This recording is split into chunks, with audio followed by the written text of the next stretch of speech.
Hi, my name is Brenda Bailey, and I am your instructor for your Math 0930 class, your intermediate algebra.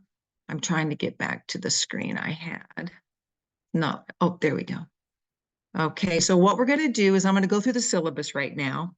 And again, if you go to your Canvas, right now I am in the welcome to class. Now, you're not going to have quite as many drop-down boxes as I do. But this is the one that we're in right now. Welcome to class. Click here to view the drop-down menu. So if you click here, you can watch this. I'm going to email this link. But if you want to watch this video again, here's the link, this video link for the syllabus and class expectations. What we're going to look at now is the syllabus and go through some of the expectations in the class. And I'll try not to talk too long. Okay, looking at the syllabus, again, it's 4 credits. This is an online class and it's asynchronous. Asynchronous means that we will not be meeting as a class ever. And I guess I shouldn't really say ever, but highly, highly unlikely that we will meet as a class.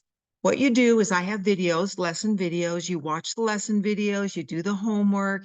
If for some reason you have any questions, you need to contact me and we'll meet on Zoom, or if you're in Sheridan, we can meet at the Math Center, which I'll talk about, or in my office.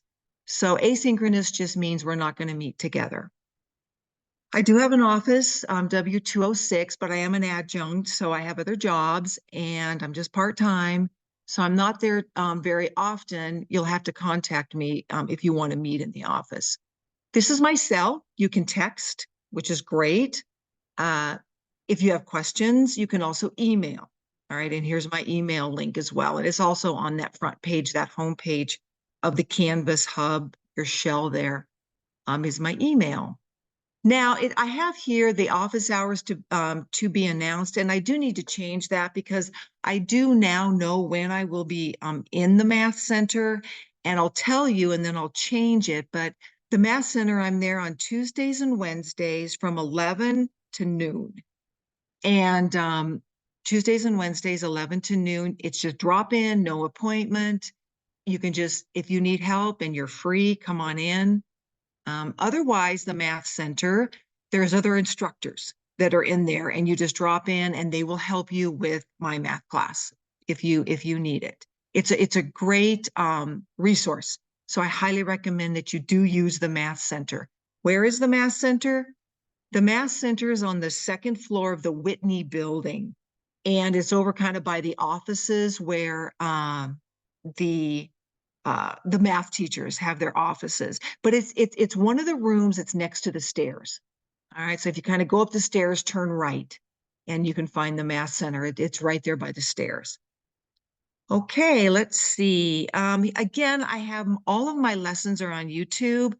Here's a link, but a better way is in the in the modules. I have individual lessons for each section automatically linked to the YouTube channel.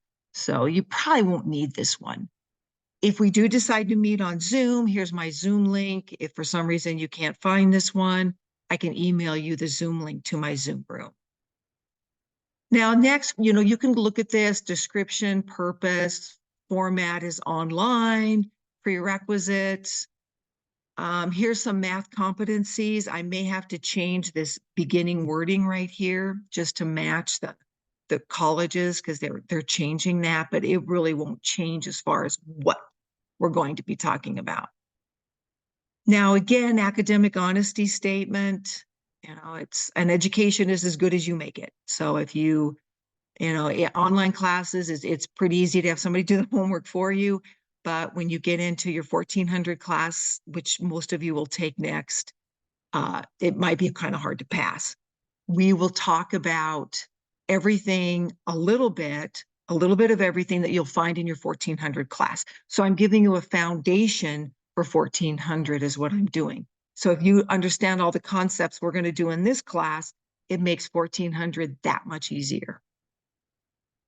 Okay, so again, the grading policy, 50% of your tests. There are 6 unit tests and a final.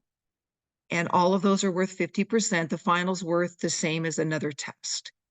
Homework is 35%, and quizzes are 15%. So again, if you don't do homework or quizzes, the best you can get in the class is a 50% if you get 100 on all the classes. So you really do need to do all of these in order to pass the class, with some form of competency. So make sure you're taking the tests, the homework, and the quizzes. Since we're talking about those now, I think I'll talk about these individually, rather than coming back to those. The tests, you have two attempts on each of the tests. And the tests, let's see, they do have due dates. However, if something happens and you're not able to take the test, then you can take it late. But my recommendation is that you keep up and you don't wait to take the test until the end. So go ahead and try to keep up with the test. You've got two attempts, but if for some reason you miss the due date, don't worry about it. You can still access it in your Pearson account and take the test. Homework. If you miss the due date and you work on the homework after the due date, 10% will be deducted from your score. It's not a lot, and 10% is deducted from what you did after the due date. So, it may not be too much if you only had a few problems you didn't get done until after the due date. So there is a 10% deduction for the homework, but you can still work on it. And 90% is better than 0% on a homework assignment. So I highly recommend that even if it's late, you go ahead and do it with a 10% deduction. I realize life happens. And some of you have kids, the kids get sick, things happen, but go ahead and do the homework with a 10% deduction if it's late. Quizzes are also a 10% deduction if they're late, past the due date. You have 3 attempts on each of the quiz. So again, try to keep up with those. But if you do miss a due date, don't panic. You're not going to get a 0 on it. You can just go back and do the quiz with a 10% deduction. All righty. Also, if the test was due on Sunday, on Monday, you look at your grade, and on a test or a quiz after the due date, there'll be a 0 in your grade. But you can go back and attempt the test and replace that 0. So again, it kind of gives you an idea of what your grade would be if you don't do the test or the quiz, but you can always replace the 0. You go to your assignments, click on it, do the test, and Pearson will replace the 0. If there's any questions on that, just let me know. Now, grading is pretty straightforward, 90, 80, 70, 60. Below that is an F. There's homework assignments and quizzes.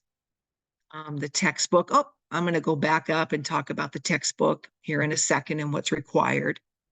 This is a tentative course outline of what we're going to be talking about. Week 1, we'll start the section, make sure everybody's kind of got into their Pearson account and kind of knows how to run Pearson so that you can get started. One other thing I'd like to mention is that in Pearson, I do not link your grades to Canvas.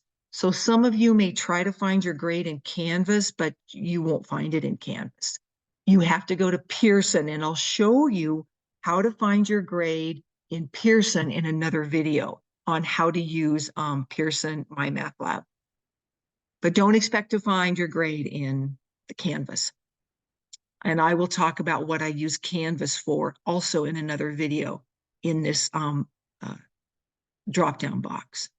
But you can kind of look at that. We've got spring break. Hopefully we'll get through most of chapter 7 before spring break, but then the test will be due after. So you guys, it's online. I'll open up things early so you can work on them. If you're going to be gone, you can kind of work ahead if you want to. That should be no problem.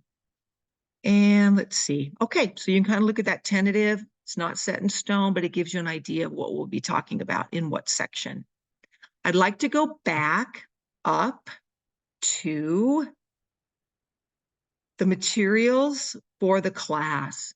You do not have to buy a book. Buying a book is optional. And the reason you don't have to buy a paper book is because you do have to buy access to Pearson. And within Pearson, in your Pearson account is an ebook, and you can access the ebook, which is the same as the paper book. So it's not necessary. However, some people like the paper book. So go ahead and do that. What is required is access to my math lab. And I have a video after this one that shows you how to get Pearson account if you haven't done so already. I kind of noticed there's a couple of people that are already in Pearson. So good for you. But again, as far as getting into Pearson, which is the platform we use for homework, quizzes, and tests and all your grades, we'll click on the video and I'll show you here in a second how to find that so that you can get registered for the class. All right, so again, that's pretty much covers the syllabus. If you have any questions, please let me know. Right now, I want to go to the modules. I want to show you, yours won't have this many. I'm going to click that. You'll just have a couple of boxes on yours, but right now we're in this welcome to class. So these are drop-down boxes. You click on it. Right now we're syllabus and class expectations. That's where we're at right now. I just went through the syllabus. It's right here for you. If you need to download it or copy it off, you can. How to register with Pearson. So this is important that you do soon. And this right here, it links to a video that you'll need to watch, but the video is from a different class from last or a couple semesters ago, but it still gives you an idea of how to register with Pearson. It also gives you options on how to pay for it and maybe some cheaper options if you can, rather than the bookstore. You can buy it directly from Pearson, which might be a little cheaper.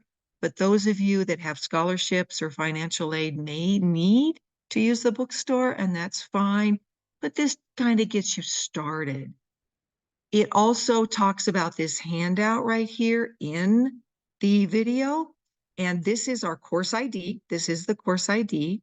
And if you click on this handout, some of you may not need to watch the video, but these are step-by-step instructions on how to register with Pearson. Now, if you ever have to contact Pearson support, they will want the ID for this class, Bailey 59493. So you'll need to know that if you ever have any issues with Pearson at all. And here, this right here, this link, go to, that gets you started in enrolling for the class. And for some of you may not have the money right now, but you can get a 2-week free access. And so if you don't have the money right now, make sure you get that 2 weeks free so you can get started. And I kind of explained that in the video. So now sign in later, you can use this to go to Pearson. If you click on this, it'll get you to Pearson and you can sign in and start the homework. And after a while, all of this will make sense. Maybe a little overwhelming right now, but, and again, if it is, please contact me so that I can help you out. I don't want you to panic or anything. So just let me know. All righty. Well, I think that's all I have. So again, if you have any questions on getting started, just let me know. Thank you.